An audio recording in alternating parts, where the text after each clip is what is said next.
Hello everyone, good day.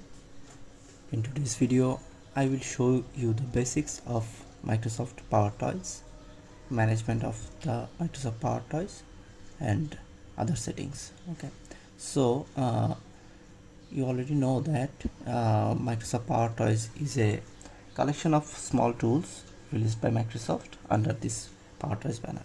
Okay, so after installation of Microsoft PowerToys, you can see that this icon here in your tray, system tray, you can see my current version is 0.86.0. okay, so if you click on it, you can see a mini menu for quick access. You can see by clicking this icon you can view their documentation, and this is for bug report and this is for settings. If you click on settings, it will bring you to this dashboard. Another thing is, you can see if you double click on it, it will also bring you to the dashboard. Okay. So there are in the dashboard you can see all the modules here. Some modules are enabled and some modules are disabled. You can easily enable any module by clicking this icon, turn off or on the module. Okay, so let's say I want to disable image resizer. If I disable it, you can see image resizer is under disabled module sections. Okay, so this is the dashboard, and after that this is the general settings of the Microsoft PowerToys. From here you can see their GitHub repository. You can request a feature, report bug, and see the view their documentation.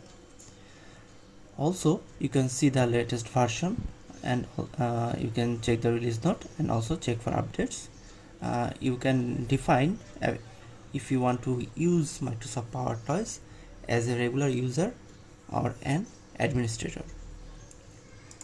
After that you can define the Windows application language and theme.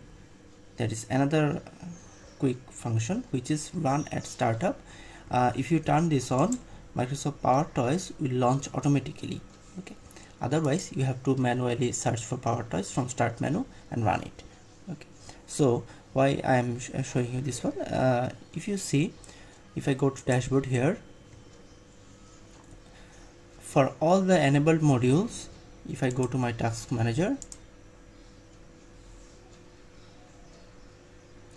for all the enabled modules, you can see it will take little bit of your memory or RAM.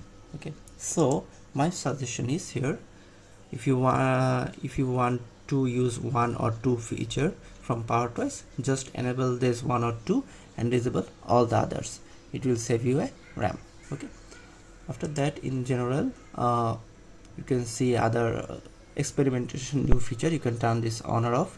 You can back up your settings and restore it again, and these types of things. After that, you can see 5 main sections. These are system tools, windows and layouts, windowing and layouts, input output, file management, and advanced. Okay, after under this banner or menu, you can see all the system tools available under system tools menu. All the windowing and layout type of features is available under here. You can see the input output like mouse keyboard utilities under input output. You can get the file management features and file explorer features under file management, and there are some advanced features like registry, host, and environment variable editor. Okay, so I think I will go one by one all the features here, but first I showed you the basic features. Thank you.